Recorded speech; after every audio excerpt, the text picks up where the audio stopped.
যে কোনো দুর্ঘটনা কিন্তু তাৎক্ষণিকভাবে কোনো রকম মন্তব্য করাটা সম্ভব হয় না, বিকজ লট অফ ফ্যাক্টরস এখানে কাজ করে কেন হতে পারে জিনিসটা।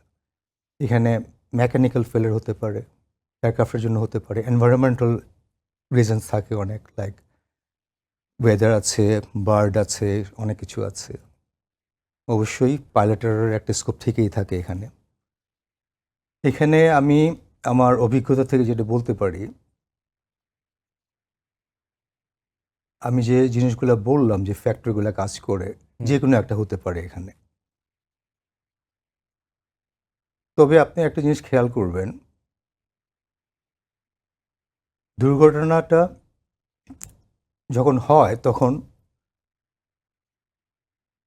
আমাদের ওয়েদার ভালো ছিল, hmm. Flying environment was absolutely good, কোনো অসুবিধা ছিল না। Pilot was cleared for the mission.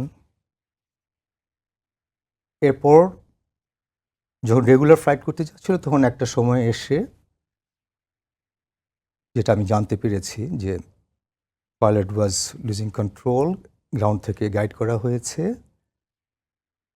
এবং এক সময় ওদের পাইলটের সাথে টাওয়ারের এবং গ্রাউন্ডের কন্ট্রোল লস্ট হয় এবং প্লেনটা ক্র্যাশ করে। আমি এটাও জানতে পেরেছি যে আমার এক্সপিরিয়েন্স থেকে যেটা বলছি, হয়তো পাইলট কোনো প্রবলেম এনকাউন্টার করার পর অনেক চেষ্টা করেছে যে প্লেনটাকে রিকভার করা যায় কি না, যখন দেখলো শেষ পর্যন্ত পারছে না, হয়তো চেষ্টা করেছে কোনো একটা খালি জায়গায় দিয়ে গিয়ে ওখানে প্লেনটাকে নামানো যায় কি না। ওই সময়ের মাঝে কোনো এক সময় ইজেক্ট করেছে, যেটা একদম শেষ মুহূর্তে, ইজেকশন সাকসেসফুল ছিল না। ও আপনি জানেন ইভেনচুয়ালি হি ডাইড, এবং প্লেনটা ক্র্যাশ করেছে স্কুলের মাঝে।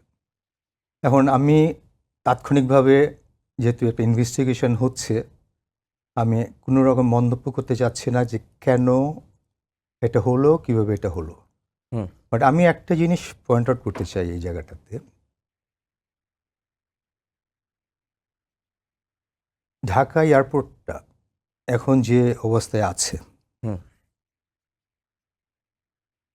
এটার সারাউন্ডিংয়ে যে জনবসতি গড়ে উঠেছে, এটা কতটুকু সেফ ফর এনি ফ্লাইং, শুধুমাত্র বিমান বাহিনী ফ্লাইংয়ের জন্য না, এটা সিভিল এয়ারক্রাফট কিংবা যে কোনো রকম ফ্লাইংয়ের জন্য কতটুকু এটা এখন উপযোগী, এটা আমাদেরকে চিন্তা করার সময় এসছে।